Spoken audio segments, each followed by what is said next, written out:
ടിപ്പുവിന്റെ സ്ഥാനത്ത് സ്വന്തം മകനായിരുന്നുവെങ്കിൽ എന്ന് ഹൈദരാലി ആഗ്രഹിച്ച ഒരു വ്യക്തി ഉണ്ടായിരുന്നു. ടിപ്പു ഏറ്റവും കൂടുതൽ വെറുത്തതും പ്രതികാരം ചെയ്യണമെന്ന് ആഗ്രഹിച്ചതും അടിമയായി കണക്കാക്കിയിരുന്നതുമായ ഈ വ്യക്തി മലബാറിൽ നിന്ന് മുസ്ലിം മതത്തിലേക്ക് മതം മാറ്റത്തിന് വിധേയമാക്കപ്പെട്ട വ്യക്തിയാണ്.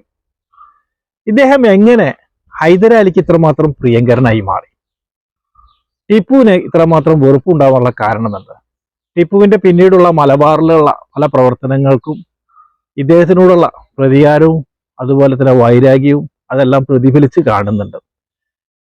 അപ്പൊ ഇതിനെ കുറിച്ചിട്ടുള്ള കുറെ കാര്യങ്ങൾ, ഈ വ്യക്തിയെ കുറിച്ചിട്ടുള്ള കാര്യങ്ങൾ ഇപ്പൊ അടുത്ത കാലത്തായിട്ട് ഓൺലൈൻ മീഡിയകളിലും യൂട്യൂബിലും ഒക്കെ കാണുകയുണ്ടായി. അപ്പൊ നമ്മള് ഈ വ്യക്തിയെ കുറിച്ചിട്ട് നോവലൊക്കെ ഇറങ്ങിയിട്ടുണ്ട്, ചരിത്രപരമായിട്ടുള്ള ഒരു നോവൽ ഇറങ്ങിയിട്ടുണ്ട്. സി കുഞ്ഞിരാമ മേനോനാണ് എഴുതിയിരിക്കുന്നത്. അപ്പൊ അതിൽ കുറച്ച് സത്യങ്ങളും കുറച്ച് മിഥ്യകളും സാങ്കല്പികമായിട്ടുള്ള കാര്യങ്ങളൊക്കെ അതിൽ കൊടുത്തിട്ടുണ്ട്. അപ്പൊ ആ കാര്യങ്ങളിലെ സത്യം, മിഥ്യ, അതുപോലെ ചരിത്രപരമായിട്ട് ഏതായിരിക്കും ശരി എന്നുള്ള കാര്യങ്ങളൊക്കെ നമ്മൾ ഇവിടെ ചർച്ച ചെയ്യുന്നുണ്ട്. നിങ്ങൾ ശരിയെന്ന് തോന്നുന്ന കാര്യങ്ങൾ നിങ്ങൾ എടുത്തോ, തെറ്റാണെന്ന് നിങ്ങൾക്ക് തോന്നുന്ന കാര്യങ്ങൾ തള്ളിക്കളഞ്ഞേക്ക്. അപ്പോൾ നമ്മളൊരു കാര്യം പറയാൻ മറന്നുപോയി. ഹായ്, നമസ്കാരം. ഞാൻ ട്രാക്കൾട്ട് എന്റർടൈൻമെന്റ് ട്രാവൽ കൾച്ചർ എന്ന ഈ ചാനലിലേക്ക് ഏവർക്കും സ്വാഗതം. കഴിഞ്ഞ വീഡിയോ അതുപോലെ ചില വീഡിയോകളൊക്കെ വ്യൂസ് കുറയുന്നത് ചാനൽ ഫ്രീസായി പോകുന്നുണ്ട്. അതെന്താ കാരണം എന്നറിയില്ല, ഹാക്ക് ചെയ്തതാണോ എന്താണെന്നറിയില്ല. തിരുവിതാംകൂറിനെ കുറിച്ചിട്ട് ഉള്ള വീഡിയോകളും ഇതുപോലെയുള്ളത് ചെയ്യണമെന്ന് ആവശ്യപ്പെട്ട് കണ്ടു. നമുക്ക് ചെയ്യാം. അത് ചില പരിമിതികളുണ്ട്.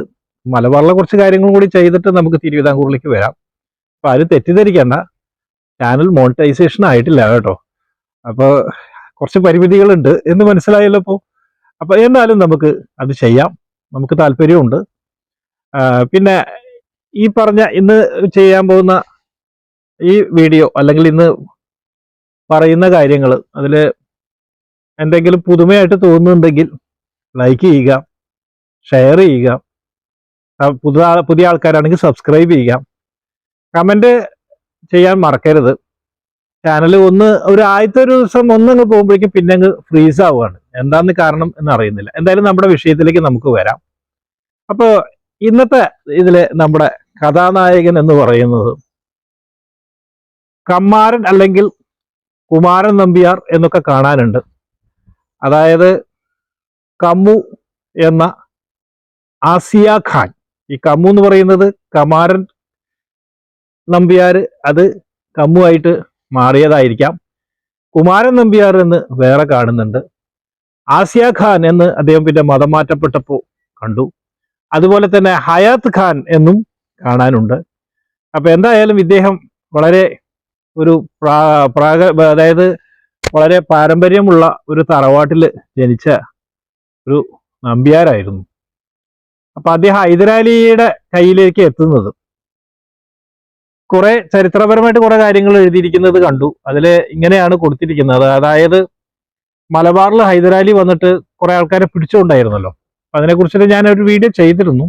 കെ.വി. കൃഷ്ണയ്യരുടെ ആ പുസ്തകത്തിൽ ഹൈദരാലി ചെയ്ത കുറച്ച് ക്രൂരകൃത്യങ്ങളെ കുറിച്ചിട്ടൊക്കെ എഴുതിയിട്ടുണ്ട്.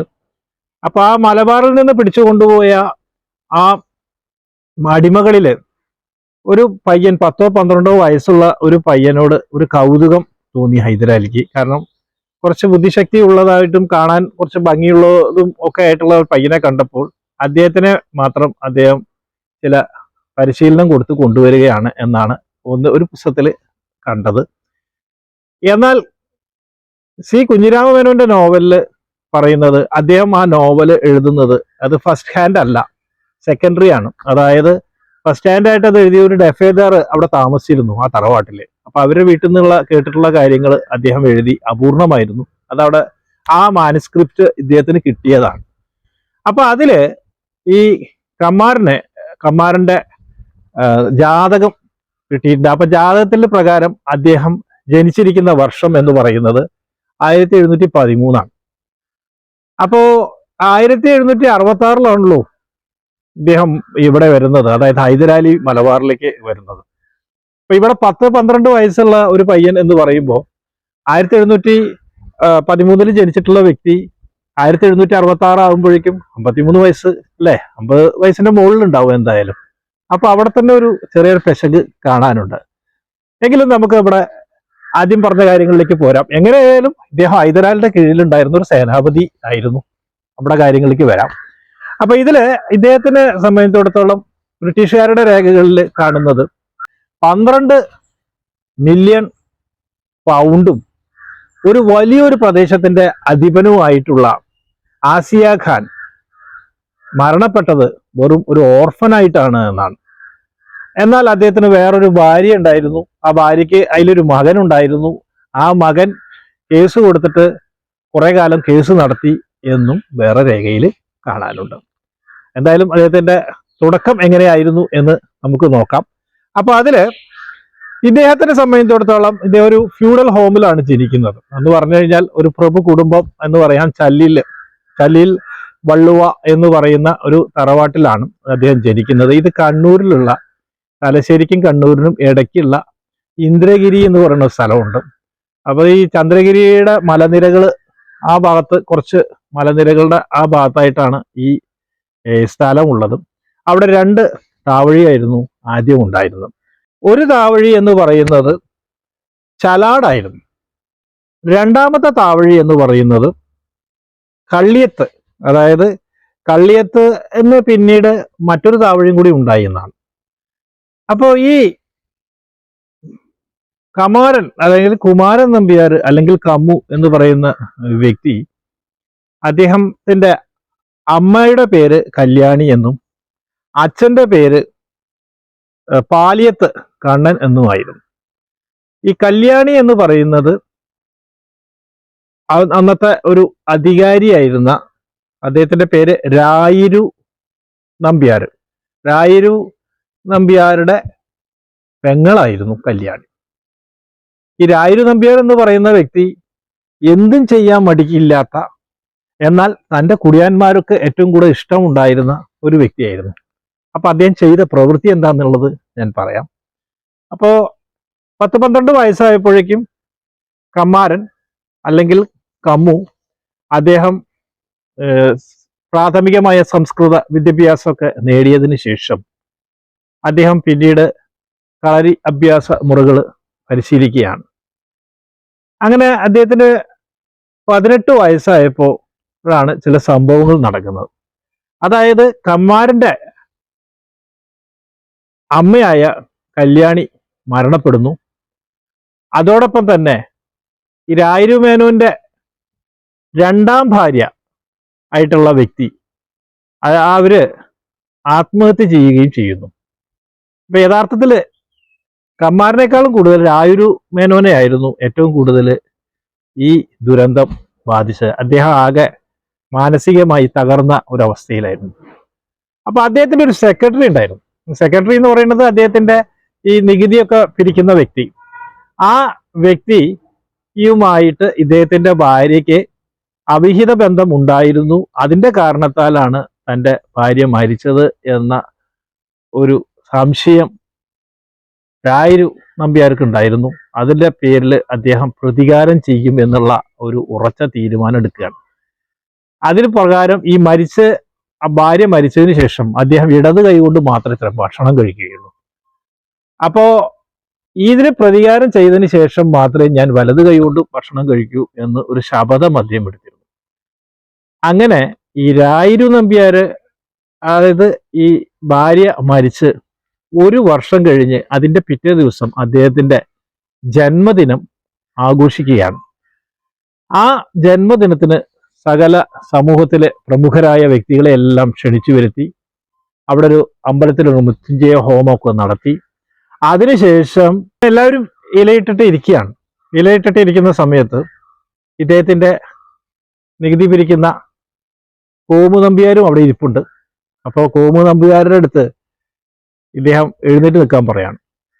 അങ്ങനെ അദ്ദേഹം എഴുന്നേറ്റ് നിന്ന ഉടനെ തന്നെ രായുരുമേനോൻ അരയിൽ തിരികെ വെച്ചിരുന്ന കടാര എടുത്തിട്ട് ഇദ്ദേഹത്തിന്റെ വയറ്റിൽ ഒരു കുത്തുകയാണ്.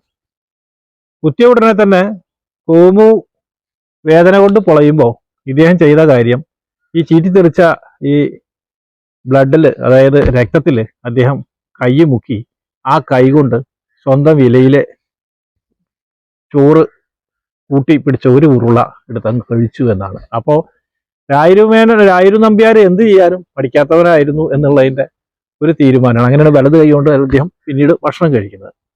അപ്പൊ ഈ വിവരം നേരെ കമ്മാരൻ, അതായത് കമ്മു, അദ്ദേഹം അവിടുത്തെ അധികാരിയായിട്ടുള്ള ചന്തു നമ്പ്യാരോട് പറയുകയാണ്. കോലത്തിരി രാജാവിന്റെ അധികാരിയായിരുന്നു ചന്തു നമ്പ്യാർ. അങ്ങനെ ചന്തു നമ്പ്യാർ ഇദ്ദേഹത്തിനെ അറസ്റ്റ് ചെയ്ത് കൊണ്ടുപോവുകയാണ്. കൊണ്ടുപോകുന്ന സമയത്ത് കൂടെ കമ്മുവും അനുഗമിച്ചു. അങ്ങനെ അവിടെ പോയി പിന്നീട് കുറെ കാര്യങ്ങളൊക്കെ പറയുന്നുണ്ട്, വാദമൊക്കെ നടക്കുന്നുണ്ട്. പ്രതികാരം കൊണ്ട് ചെയ്തതാണ് രായരു എന്നൊക്കെ പറയുന്നുണ്ട്. എന്തായാലും അദ്ദേഹം അവിടെ വെച്ചാണ് മരണപ്പെടുന്നത്. അതായത് തടവിലാണ് രായരു നമ്പ്യാർ മരിക്കുന്നത്. അവിടെ വെച്ചാണ് അത്രേ ആദ്യമായിട്ട് ചന്തുവിന്റെ മകളായ മാധവിയെ ഇദ്ദേഹം കാണുന്നത്, കമ്മു കാണുന്നത്. കമ്മുവിന് കണ്ട ഉടനെ തന്നെ പരസ്പരം പ്രേമത്തിലായി എന്നാണ്. പിന്നീട് ഇവർ തമ്മിലുള്ള പ്രേമം സഫലീകരിക്കാതെ പോയതിനെ കുറിച്ചിട്ട് കുറെ കാര്യങ്ങളൊക്കെ പറയുന്നുണ്ട്. അതൊന്നും ഞാനിവിടെ പറയുന്നില്ല. അപ്പൊ ആ ഭാഗം അവിടെ നിൽക്കട്ടെ. അപ്പൊ അന്നത്തെ കാലത്ത് ഈ കോലത്തിരി രാജ്യത്ത് നായന്മാരായ വ്യക്തികൾക്ക് നിർബന്ധിത സൈനിക സേവനം ഉണ്ടായിരുന്നു. അപ്പോ ഇദ്ദേഹത്തിന്, കമ്മുവും ഇതേ പ്രകാരം സൈന്യത്തില് ചേർന്നു. അങ്ങനെ അദ്ദേഹത്തിന്റെ സ്വന്തം കഴിവിലൂടെ അല്ലെങ്കിൽ പ്രാഗൽഭ്യത്തിലൂടെ അദ്ദേഹം സൈന്യത്തിന്റെ സേനാധിപതിയായി മാറുകയാണ്. ഈ സമയത്ത് കോലത്തിരി രാജാവ് എന്ന് പറയുന്നത് വളരെ ദുർബലനായിരുന്നു. രാജ്യകാര്യങ്ങളൊക്കെ നടത്തിയിരുന്നത് അദ്ദേഹത്തിന്റെ ഭാര്യയും അതുപോലെ തന്നെ പ്രധാനമന്ത്രിയായിട്ടുള്ള സുബ്രഹ്മണ്യ അയ്യരുമായിരുന്നു. അപ്പൊ വേറൊരു കളിപ്പാവായിരുന്നു കോലത്തിരി രാജാവ്. അപ്പൊ 2 ഇളങ്കൂർ രാജകുമാരന്മാർ അക്കാലത്തുണ്ടായിരുന്നു. വടക്കേ ഇളങ്കൂർ രാജകുമാരനും തെക്കേ ഇളങ്കൂർ രാജകുമാരനും. അപ്പൊ വടക്കേ ഇളങ്കൂർ രാജകുമാരന്റെ പേര് ഉദയവർമ്മ രാജാവാണ്. അതല്ലെങ്കിൽ രാജാന്ന് പറയാൻ പറ്റില്ല, ഉദയവർമ്മയായിരുന്നു. തെക്കേ ഇളങ്കൂറിന്റെ പേര് കുഞ്ഞിരാമവർമ്മ. ഈ വടക്കേ ഇളങ്കൂർ രാജാവ് അല്ലെങ്കിൽ രാജകുമാരന് കോലത്തിരി രാജാവിനെ മാറ്റിയിട്ട് ആ സ്ഥാനം തനിക്ക് കിട്ടണം എന്ന് ആഗ്രഹിക്കുന്ന ഒരു അത്യാഗ്രഹിയായിരുന്നു. ഇദ്ദേഹത്തിന് എല്ലാവിധ സഹായം നൽകിയിരുന്നത് ഈ സുബ്രഹ്മണ്യ അയ്യരായിരുന്നു. അങ്ങനെ വടക്കേ ഇളങ്കൂർ രാജകുമാരൻ നീലേശ്വരത്ത് നിന്ന് അദ്ദേഹം ഒരു 500 പേരടങ്ങുന്ന ഒരു പടയെ വളപട്ടണം കോട്ട പിടിക്കാൻ വേണ്ടിയിട്ട് അയക്കുകയാണ്. കമ്മു ഈ പടയാളികളെ അല്ലെങ്കിൽ ഇവരെ യുദ്ധം ചെയ്ത് തോൽപ്പിച്ചു. അങ്ങനെ വേറെ നിവൃത്തിയില്ലാത്തത് കൊണ്ട് വടക്കേ ഇളങ്കൂർ രാജകുമാരൻ നേരെ ഇക്കേരിയിലേക്ക് പോവുകയാണ്. ഇക്കേരിയിൽ വെച്ച് അദ്ദേഹം അതായത് ഇക്കേരി രാജാവുമായിട്ട് ഒരു ഉടമ്പടിയിൽ ഏർപ്പെടുന്നു. ഈ ഉടമ്പടി എന്ന് പറയുന്നത് നമ്മൾ മുന്നേ പറഞ്ഞിരുന്നു, ഒരു വീഡിയോ ഞാൻ ചെയ്തിരുന്നു. അപ്പൊ കോലത്തിരി നാട് 2 കൂട്ടർ കൂടി ആക്രമിച്ച് കീഴടക്കി കഴിഞ്ഞാൽ കോലത്തിരി രാജാവായിട്ട് ഇദ്ദേഹത്തിന് മാറും. അതിലൊരു പ്രദേശം ഇക്കേരിക്കും കിട്ടും. ഇങ്ങനെയായിരുന്നു ഉടമ്പടി ഉണ്ടായിരുന്നു. എന്തായാലും ഉദയവർമ്മയുടെ ഉടമ്പടി പ്രകാരം 1732 ജനുവരിയിൽ സോമശേഖര നായക്ക് കോലത്ത് നാടിനെ ആക്രമിക്കുകയാണ്. അപ്പൊ കോലത്തിരിയായിട്ട് സഖ്യം ഉണ്ടായിരുന്നതിനാൽ ഡച്ചുകാര് ഇവരുടെ പട്ടാളത്തിന് അല്ലെങ്കിൽ സൈന്യത്തിന് വേണ്ട ഭക്ഷണമൊക്കെ ഇവര് ഉപരോധിച്ചു. അങ്ങനെ ഭക്ഷണം കിട്ടാതെ ഇവർ വലഞ്ഞപ്പോ ഡച്ചുകാരുമായിട്ട് ഒരു ഉടമ്പടി ഉണ്ടാക്കാൻ വേണ്ടിയിട്ട് ഈ ഒരു സന്ധിക്ക് വേണ്ടിയിട്ട് ഈ സോമശേഖര നായകന്റെ പടനായകനായിട്ടുള്ള ഗോപാലപ്പ ഡച്ചുകാരുമായിട്ട് ഒരു സന്ധിക്ക് ശ്രമിക്കുന്നുണ്ട്. പക്ഷെ അതുകൊണ്ടൊന്നും കാര്യം ഉണ്ടായില്ല. പിന്നീട് അദ്ദേഹം ചെയ്യുന്നത് കോലത്തിരി രാജാവും അതുപോലെ തന്നെ ഈ ഡച്ചുകാരുമായിട്ടുള്ള ബന്ധം തകർക്കാനുള്ള ചില ശ്രമങ്ങളാണ് നടത്തുന്നത്. പക്ഷേ ഈ സോമശേഖര നായകന്റെ സൈന്യത്തിന് എതിരിടാൻ ഈ കോലത്തിരിക്ക് അപ്പോ ത്രാണി ഉണ്ടായിരുന്നില്ല. അപ്പൊ അദ്ദേഹം ഒരു സന്ധിക്ക് വേണ്ടി വന്നു. ഇതിനെക്കുറിച്ച് ഞാൻ ഒരു വീഡിയോ ചെയ്തിട്ടുണ്ടെന്ന് നേരത്തെ പറഞ്ഞല്ലോ. അപ്പൊ അതിൽ വിശദമായിട്ട് പറഞ്ഞിട്ടുണ്ട്. അപ്പൊ അവസാനം ഇതിനു വേണ്ടിയിട്ട് കൂർഗിലെ രാജാവായിട്ടുള്ള അദ്ദേഹത്തിന്റെ പേര് ദൊഡ്ഡ വീരപ്പയാണ്. ദൊഡ്ഡ വീരപ്പയുടെ സഹായം തേടുന്നു. അപ്പൊ ദൊഡ്ഡവീരപ്പയും കോലത്തിരി രാജാവുമായിട്ട് അന്ന് നല്ല ബന്ധമായിരുന്നു. അപ്പൊ അങ്ങനെ ദൊഡ്ഡവീരപ്പയുടെ മധ്യസ്ഥതയിൽ പിന്നെ ആക്രമിക്കുന്നില്ല, ഞങ്ങൾ മടങ്ങുകയാണ് എന്ന് പറഞ്ഞു. അതിനൊരു നഷ്ടപരിഹാരമായിട്ട് 18 ലക്ഷം രൂപ കൊടുക്കാൻ പറഞ്ഞു. അപ്പൊ അതിന്റെ ആദ്യ ഗഡുവായിട്ടുള്ള 9 ലക്ഷം രൂപ അത് ദൊഡ്ഡവീരപ്പ ഈ കോലത്തിരി രാജാവിന്റെ വാക്ക് വിശ്വസിച്ചിട്ട് കയ്യിൽ നിന്ന് എടുത്തു കൊടുത്തു. രണ്ടാമത്തെ ഭാഗമായിട്ടുള്ള 9 ലക്ഷം രൂപ കിട്ടാതെ വന്നു. അത് പറയുന്ന സമയത്ത് തിരിച്ചു കൊടുക്കണമല്ലോ. അപ്പൊ അത് കിട്ടാതെ വന്ന സമയത്ത് ദൊഡ്ഡവീരപ്പ ആ രണ്ടാമത്തെ ഗഡുവെങ്കിലും കിട്ടട്ടെ വിചാരിച്ചിട്ട് അദ്ദേഹം ഒരു 5000 പടയാളികളെ, അതുപോലെ തന്നെ തന്റെ ഒരു സേനാധിപതി ഉണ്ട്, അദ്ദേഹത്തിന്റെ പേര് ബേണി മുത്തണ്ണ എന്നാണ്, അദ്ദേഹത്തിന്റെ നേതൃത്വത്തിൽ അയച്ചു. അപ്പോൾ ഇദ്ദേഹം ഈ പടയും കൊണ്ട് വരുമ്പോൾ കോലത്തിരി ചെയ്യുന്ന ഒരു പരിപാടി ഈ സൈന്യത്തിനെ എങ്ങനെ തകർക്കാം എന്നുള്ള ഒരു പദ്ധതിയാണ്. അതായത് അതില് ഈ വരുന്ന ഭാഗങ്ങളിൽ പല ഭാഗങ്ങളിലും ഇവരെ അംബുഷ് ചെയ്യാനുള്ള പരിപാടിയാണ്. അപ്പോൾ ചില തന്ത്രപ്രധാനമായ സ്ഥലങ്ങളിലൊക്കെ ഈ പടയാളികൾ നിന്നിട്ട് ഓർക്കാപ്പുറത്ത് ആക്രമണം അഴിച്ചു വെച്ച് എല്ലാവരെയും അപകടപ്പെടുത്തുക എന്നുള്ള രീതിയിലാണ്.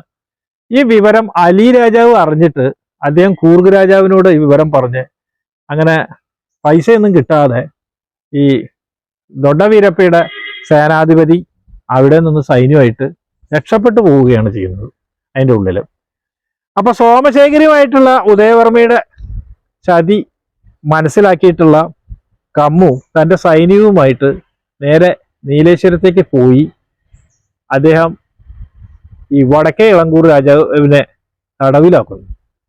തടവിലാക്കിയിട്ട് അദ്ദേഹം കൊണ്ടുവരുന്നു, വളപട്ടണം കോട്ടയിലേക്ക് ഇദ്ദേഹത്തിനെ കൊണ്ടുവരുന്നുണ്ട്. അപ്പൊ തെക്കേ ഇളങ്കൂർ രാജാവും അതുപോലെ തലശ്ശേരി കോട്ടയിലെ റോബർട്ട് ആഡംസുമായിട്ട് ഒരു ഉടമ്പടി വെച്ചിരുന്നു. അപ്പൊ ഈ ഉടമ്പടി വെക്കുന്ന സമയത്ത് തന്നെ ഈ വടക്കേ ഇളങ്കൂർ രാജാവിനെ തടവുകാരനെ പിടിച്ചു എന്ന് പറഞ്ഞല്ലോ, ആ രാജകുമാരനെ ഇവര് മോചിപ്പിച്ചിരുന്നു. അത് കമ്മൂനോട് ആലോചിച്ചില്ല. കമ്മൂനോട് ആലോചിക്കാതെയാണ് ഇത് ചെയ്തത്. അതിൽ കമ്മൂന് ഭയങ്കര ദേഷ്യം ഉണ്ടായിരുന്നു. പിന്നെ വടക്കേ ഇളങ്കൂർ രാജകുമാരനും അതുപോലെ തന്നെ പ്രധാനമന്ത്രിയായിരുന്ന സുബ്രഹ്മണ്യ അയ്യരും രാജാവും ഒക്കെ പാടുകൂടിയിട്ട് ഇദ്ദേഹത്തിനെ, കമ്മൂനെ അപായപ്പെടുത്താനുള്ള ചില നീക്കങ്ങൾ നടത്തുന്നതായിട്ട് ഇദ്ദേഹത്തിന് മനസ്സിലായി, കമ്മൂന് മനസ്സിലായി. പക്ഷെ തെക്കേ ഇളങ്കൂർ രാജാവ് കമ്മൂനോട് പറഞ്ഞു, അതായത് ബ്രിട്ടീഷുകാരുമായിട്ടുള്ള ഉടമ്പടിയുടെ ആ ഒരു പത്രം അത് ഇക്കേരി രാജാവിലേക്ക് എത്തിക്കാൻ പറഞ്ഞു. അങ്ങനെ ഇക്കേരി രാജാവിന് ഈ പത്രം കൊണ്ടുപോയി കൊടുക്കേണ്ട ഉത്തരവാദിത്തം കമ്മൂന് കൊടുത്തപ്പോൾ കമ്മു പറഞ്ഞു, അവിടെ പോകാനും കൊടുക്കാനും ബുദ്ധിമുട്ടില്ല, പക്ഷെ പോയി വരാനുള്ള ഒരു സേഫ് പാസേജ്, അതായത് ഒരു സുരക്ഷിത പാത ഒരുക്കണം, അത് രണ്ടുപേരും സമ്മതിക്കണം. അതായത് ഇക്കേരി രാജാവും അതുപോലെ ബ്രിട്ടീഷുകാരും സമ്മതിച്ച് ഒപ്പിട്ട് നൽകിയാൽ മാത്രമേ അത് ചെയ്യൂ എന്ന് പറഞ്ഞു. അവരങ്ങനെ അത് സമ്മതിച്ചു. പക്ഷെ ഈ സമയം ആയപ്പോഴേക്കും വടക്കേ ഇളങ്കൂർ രാജാവ് കുമാരനും സുബ്രഹ്മണ്യ അയ്യർ ഇക്കേരിയിൽ എത്തിയിരുന്നു. അങ്ങനെ ഇവരവിടെ എത്തിയപ്പോൾ ചില പരിപാടികൾ അവർ ആസൂത്രണം ചെയ്തു വെച്ചിട്ടുണ്ട്. ഇദ്ദേഹം ചെല്ലുമ്പോൾ, അതായത് കമ്മു അവിടെ ചെല്ലുമ്പോൾ കമ്മുവിന് താമസിക്കാൻ കൊടുത്ത വീട് അതിന്റെ പൂന്തോട്ടത്തിനോട് ചേർന്നിട്ടുള്ള ഒരു വീടാണ്. അതായത് ആ വീടിന് 3 നിലയുള്ള വീടാണ്. അതിന്റെ പടിഞ്ഞാറേ ഭാഗത്ത് 3-ാം നിലയിൽ ഏറ്റവും അറ്റത്ത് ഒരു മുറിയുണ്ട്. ഈ മുറിയുടെ തട്ട് മരം കൊണ്ടുള്ളതാണ്. അതിന്റെ താഴെയായിട്ട് ഓപ്പൺ ആണ്. ഓപ്പൺ എന്ന് പറഞ്ഞു കഴിഞ്ഞാൽ 30 അടി താഴ്ചയിൽ വലിയ പാറകളാണ്. ആരെങ്കിലും വീണാൽ തൽക്ഷണം മരണപ്പെടും. അപ്പൊ ഈ മരം കൊണ്ടുള്ള ഈ തട്ട് ഒരു ലിവർ വലിച്ചാൽ അത് 2 ഭാഗത്തേക്ക് നീങ്ങിപ്പോവും. അപ്പോ ഇദ്ദേഹം അവിടെ ചെന്നിട്ട് എന്ത് ചെയ്യുന്നു, അവിടെ നിന്നു. അവിടെ നിന്ന് കയറി അതിൻ്റെ ഉള്ളിൽ എത്തിയ ഉടനെ തന്നെ ഈ ഇതിനു വേണ്ടിയിട്ട് ഏർപ്പാടാക്കിയിട്ടുള്ള 2 പേര് ഈ ലിവർ പിടിച്ച് വലിച്ചു. ലിവർ പിടിച്ച് വലിക്കുന്നതോട് കൂടിയിട്ട് ഈ കമ്മു താഴത്തേക്ക് വീഴുകയാണ്. വീണു, അദ്ദേഹത്തിന്റെ ബോധം പോയി. ആ സമയത്ത് അദ്ദേഹത്തിനെ 2 പേര് കൂടി ചാക്കിൽ ഇട്ട് അവിടുന്ന് കൊണ്ടുവരികയാണ്. ഒരു പുഴയുടെ അടുത്തേക്ക് വന്നപ്പോൾ അവിടെ ഹൈദർ അലിയും അതുപോലെ മഖ്ദൂം അലിയും അദ്ദേഹത്തിന്റെ ബ്രദർ ഇൻ ലോ ആയിരുന്നല്ലോ. അപ്പൊ അവർ 2 പേരും അവിടെ ഒരു ഹണ്ടറിന്റെ വേഷത്തില്, അതായത് ഈ വേട്ടക്കാരുടെ വേഷത്തില് ആ ഭാഗത്തു കൂടെ ഇങ്ങനെ പോവുകയായിരുന്നു. അപ്പൊ ഈ ചാക്കില് കൊണ്ടുവന്നിട്ട് ഇയാളെ പരിപൂർണമായിട്ട് കൊല്ലാനുള്ള പരിപാടിയായിരുന്നു ഇവരുണ്ടായിരുന്ന. എന്തുകൊണ്ട് അവിടെ വെച്ച് കൊന്നില്ല എന്നുള്ളത് അറിയില്ല. ഇത് കണ്ട ഉടനെ തന്നെ കാവൽക്കാരെ അവര് എന്ത് ചെയ്തു, വെടിവെച്ച് അവരെ കൊല്ലുന്നു. അങ്ങനെ കമ്മുവിനെ അവിടുന്ന് രക്ഷപ്പെടുത്തുകയാണ്. കമ്മു അങ്ങനെയാണ് ശ്രീരംഗപട്ടണത്തെത്തുന്നത്. അങ്ങനെ അദ്ദേഹം മുസ്ലിം മതം സ്വീകരിക്കുകയാണ്. അപ്പൊ ആദ്യം തന്നെ ഹൈദരാലിക്ക് കമ്മുവിൽ എന്തോ ഒരു പ്രത്യേകത തോന്നി. അപ്പൊ അദ്ദേഹത്തിനെ ചേർക്കുന്നത് പുതു ആയിട്ട് മുസ്ലിം മതത്തിലേക്ക് വന്നിട്ടുള്ള ആളുകളുടെ ഒരു സൈന്യമുണ്ട്. അൽ ഹിലാഹി എന്നാണ് അതിന്റെ പേര്. അപ്പൊ അതിൽ ചേർത്തി. എന്നിട്ട് ഫ്രഞ്ച് നാവിക ക്യാപ്റ്റൻ ആയിട്ടുള്ള ബർട്രൻഡ് ഫ്രാൻകോസിസ്, അതായത് മാഹി ഡി ലാ ബോഡോ എന്ന് പറയുന്ന ഒരു ഫ്രഞ്ച് നാവികൻ അല്ലെങ്കിൽ ക്യാപ്റ്റൻ, അദ്ദേഹത്തിന്റെ കീഴിൽ അവിടുത്തെ തന്ത്രങ്ങളും കാര്യങ്ങളും യുദ്ധമുറകളൊക്കെ പഠിക്കാൻ വേണ്ടിയിട്ട് അദ്ദേഹത്തോട് ആവശ്യപ്പെടുകയാണ്. അങ്ങനെ അദ്ദേഹം എല്ലാ യുദ്ധങ്ങളും എല്ലാം കൂടി ഒരു ഫോറിൻ ആയിട്ടുള്ള യുദ്ധമുറകളൊക്കെ പഠിച്ച് ഒരു നല്ല, അതായത് ഹൈദരാലിയുടെ ഏറ്റവും വിശ്വസ്തനായിട്ട് മാറുകയാണ്. പിന്നീട് അദ്ദേഹത്തിനെ മറാത്ത സൈന്യം ആക്രമിച്ചപ്പോൾ അതിനെ പ്രതിരോധിക്കാൻ വേണ്ടിയിട്ട് ഹൈദരാലി അദ്ദേഹത്തിനെ അയക്കുകയാണ് ചെയ്യുന്നത്. കാരണം പല സന്നിഗ്ധ ഘട്ടങ്ങളിലും ഹൈദരാലിനെ രക്ഷപ്പെടുത്താൻ ആ കാലത്ത് ഒരേ ഒരു വ്യക്തിക്ക് കഴിഞ്ഞിരുന്നുള്ളൂ. അത് ഈ ആസിയ ഖാനാണ്. അതായത് കമ്മുവിന്റെ പേര് മാറ്റി ആസിയ ഖാൻ എന്നാക്കി. അപ്പോൾ ഹയാത്ത് ഖാൻ എന്നും വിളിക്കുന്നുണ്ട്. അപ്പൊ അദ്ദേഹത്തിന് ചില തന്ത്രങ്ങളൊക്കെ അറിയുന്നു. അതുകൊണ്ടാണ് ഈ മറാത്ത സൈന്യത്തിന്റെ അവരുടെ പ്രതിരോധിക്കാൻ വേണ്ടിയിട്ട് ചെല്ലുന്നത്. അപ്പൊ സൈന്യത്തിനെ കണ്ടു, അദ്ദേഹം സംസാരിച്ചു, അവരുടെ കാര്യങ്ങൾ നോക്കിയപ്പോൾ അവർ പിന്തിരിഞ്ഞു പോകുമ്പോൾ ഹൈദരാലി ഒരു കാര്യം പറഞ്ഞു. അതായത് ഇവരെ ഇനി വീണ്ടും ആക്രമിക്കാതിരിക്കാനും അതുപോലെ തന്നെ ഹൈദരാബാദിലെ നിസാമുമായിട്ട് സഖ്യത്തിൽ ഏർപ്പെടാതിരിക്കാൻ വേണ്ടിയിട്ട് 1,00,000 രൂപ കൊടുക്കാൻ പറഞ്ഞു. ആ 1,00,000 രൂപ ടിപ്പുവിന്റെ കയ്യിൽ കൊടുത്തുവിടാന്ന് ഹൈദരാലി പറഞ്ഞു. പക്ഷെ ടിപ്പു എന്താ ചെയ്തത്? അദ്ദേഹം പ്രതികാരം കൊണ്ട് തിളച്ചു നിൽക്കുകയാണ്. ഈ പൈസ ഒന്നും കൊടുക്കണ്ട, ഞാൻ പോയി ആക്രമിക്കുകയാണ് എന്ന് പറഞ്ഞു. പക്ഷെ ഹൈദരാലിക്ക് നയതന്ത്രം വളരെ കൂടുതലായിരുന്നു. അദ്ദേഹം ഇത് കൊടുക്കാൻ പറഞ്ഞിട്ട് അദ്ദേഹം ടിപ്പുവിന്റെ കയ്യിൽ കൊടുത്തു പൈസ. പക്ഷെ ടിപ്പു ആ പൈസ ഇവിടെ എത്തിച്ചില്ല. ഹൈദരാലിയുടെ വാക്ക് പാലിക്കാൻ വേണ്ടിയിട്ട് ആസിയ ഖാൻ അവിടെയുള്ള പ്രദേശത്തുള്ള ആളുകളിൽ നിന്ന് പൈസ പിരിച്ച് 1,00,000 രൂപ അവര് സംഘടിപ്പിച്ചിട്ട് മറാത്തക്കാർക്ക് കൊടുത്തു. പിന്നീട് അതിന്റെ പേരിൽ ആസിയ ഖാന് കുറച്ച് ബുദ്ധിമുട്ടുകളൊക്കെ ഉണ്ടായി. പിന്നെ രണ്ടാമതായിട്ട് നിസാമുമായിട്ടുള്ള ചർച്ചയ്ക്കും ഹൈദരാലി ആസിയ ഖാനെ തന്നെയാണ് വിളിക്കുന്നത്. അങ്ങനെ അതും അദ്ദേഹം സക്സസ്ഫുൾ ആയിട്ട് അതും നിറവേറ്റി. അത് നിറവേറ്റിയോട് കൂടിയിട്ട് ഹൈദർ ഇദ്ദേഹത്തിനോട് ചിത്രദുർഗിലെ ഗവർണർ ആവാൻ പറഞ്ഞു.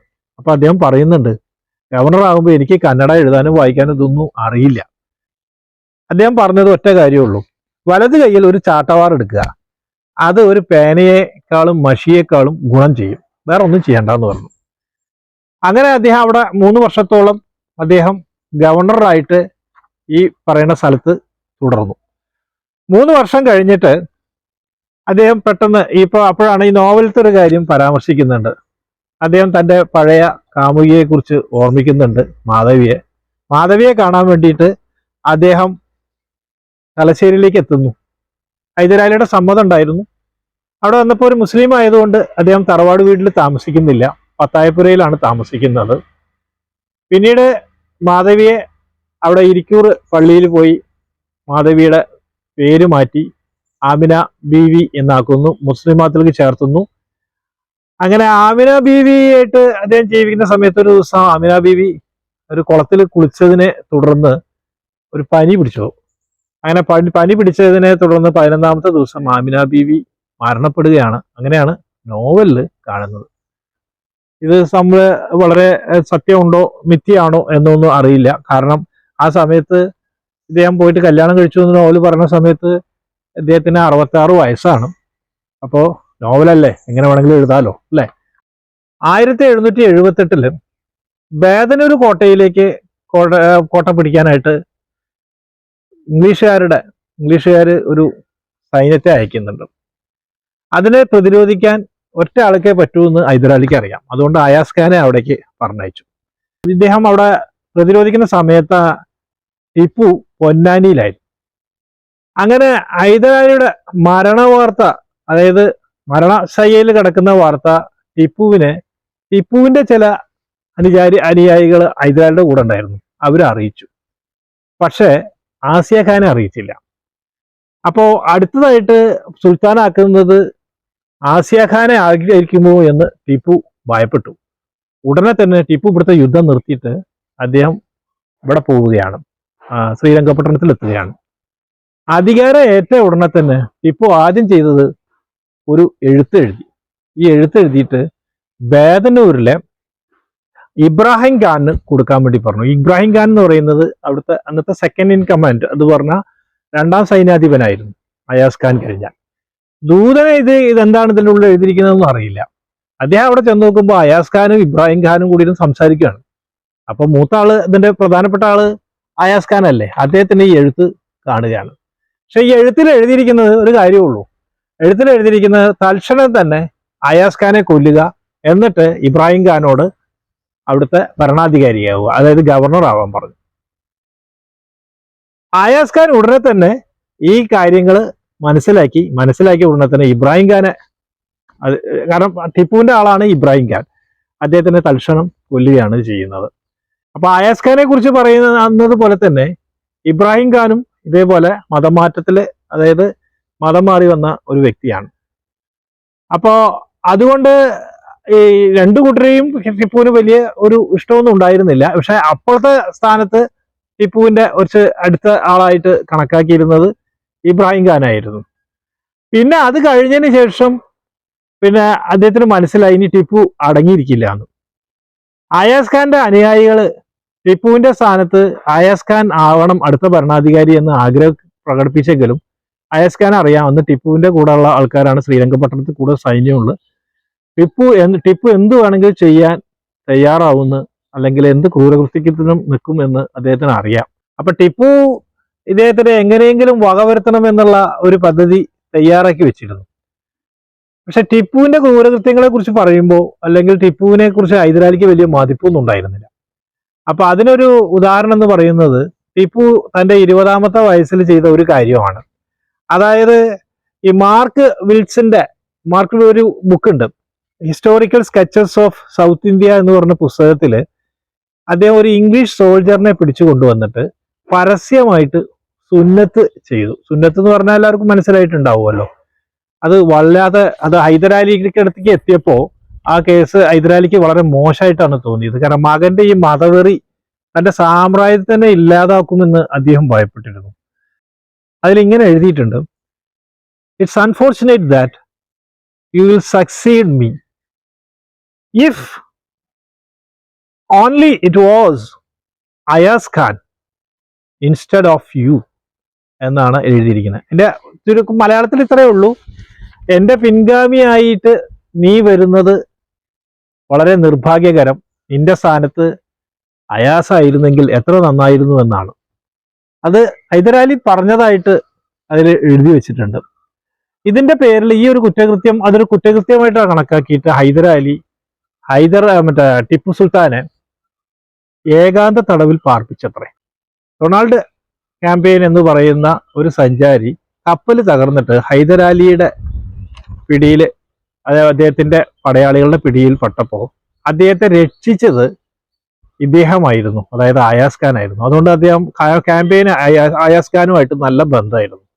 അപ്പൊ ടിപ്പു അധികാരത്തിൽ ഏറിയ ഉടനെ തന്നെ അദ്ദേഹം അയാസ് ഖാനെ വകവരുത്താനുള്ള പദ്ധതികളൊക്കെ ആസൂത്രണം ചെയ്യുന്നതായിട്ട് അദ്ദേഹം മനസ്സിലാക്കിയ ഉടനെ തന്നെ ആ ക്യാമ്പയിന്റെ ഉപദേശപ്രകാരമാണ് ബേദനൂര് അദ്ദേഹം ബ്രിട്ടീഷുകാർക്ക് വിട്ടുകൊടുക്കുന്നത്.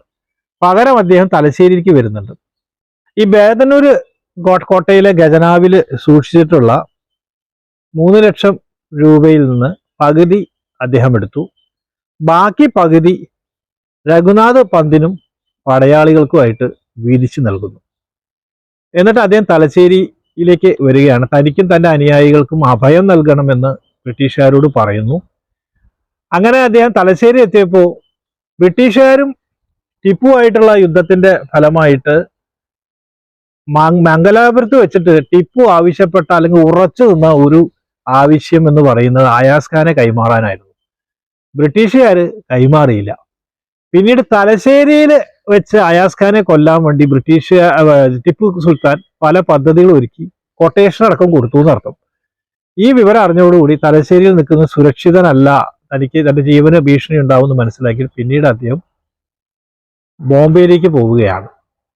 അവിടെ വെച്ച് അദ്ദേഹം ബ്രിട്ടീഷുകാർക്ക് എല്ലാ സ്വത്തുക്കളും വിട്ടുകൊടുത്തു. പക്ഷെ തിരിച്ചു തരണമെന്ന് പറഞ്ഞ കേസൊക്കെ നടത്തിയെങ്കിലും ഇത് കിട്ടിയില്ല. അവസാനം ഒരു 4000 രൂപ എല്ലാ വർഷവും പെൻഷൻ നൽകാമെന്നുള്ള വ്യവസ്ഥയുണ്ടായി. അങ്ങനെ അദ്ദേഹം ഈ 4000 രൂപ പെൻഷൻ കിട്ടിക്കൊണ്ടിരിക്കുന്ന സമയത്ത് തന്നെയാണ് മരണപ്പെടുന്നത്. മരിക്കുന്നത് ഓർഫനായിട്ട് മരിച്ചു എന്നാണ് കാണുന്നത്. പക്ഷെ അദ്ദേഹത്തിന് ഭാര്യ ഉണ്ടായിരുന്നു, മകനുണ്ടായിരുന്നു എന്നൊക്കെ പറയുന്നുണ്ട്. കാരണം ഒരു മകൻ കേസ് നടത്തിയതായിട്ട് കാണുന്നുണ്ട്. അവസാനം ബ്രിട്ടീഷുകാർ പറഞ്ഞു, അല്ല, ഈ കേസ് നടത്തുന്ന വക്കീലിന് തന്നെ കടം വന്നു, അപ്പൊ അവസാനം കടം ഞങ്ങൾ വിട്ടിത്തരാം, അതോടൊപ്പം തന്നെ പെൻഷൻ പുനഃസ്ഥാപിച്ച് തരാം എന്ന് പറഞ്ഞു. പക്ഷെ അദ്ദേഹം കപ്പൽ യാത്രയിൽ ആ കപ്പൽ തകർന്നിട്ട് അദ്ദേഹത്തിന്റെ രേഖകളൊക്കെ വെള്ളത്തിൽ വീണതോടുകൂടി ഒന്നും കിട്ടിയില്ല. അതുകൊണ്ട് ഈ അയാസ് ഖാന്റെ നിലവിലുള്ള ഭാര്യയ്ക്കും അതുപോലെ മകനും ഒന്നും കിട്ടാതെ അവര് കഷ്ടപ്പെട്ടു എന്നാണ് അതിൽ പറയുന്നത്. എന്തായാലും ഇതൊക്കെയാണ് അയാസ് ഖാന്റെ വിശേഷങ്ങൾ. പിന്നെ ഇത് പരിപൂർണമാണോ എന്ന് ചോദിച്ചാൽ അറിയില്ല. എനിക്ക് അറിയാവുന്ന ചില കാര്യങ്ങൾ നിങ്ങളോട് പറഞ്ഞു എന്ന് മാത്രം. നിങ്ങൾക്ക് ശരിയെന്ന് തോന്നുന്നത് ശരിയായിട്ട് എടുക്കുക, തെറ്റാണെന്ന് തോന്നുന്നത് തെറ്റായിട്ട് എടുക്കുക. അപ്പൊ വീണ്ടും നമുക്ക് അടുത്ത വീഡിയോയിൽ കണ്ടുമുട്ടാം. അതുവരെ എല്ലാവർക്കും ഒരിക്കൽ കൂടി നന്ദി.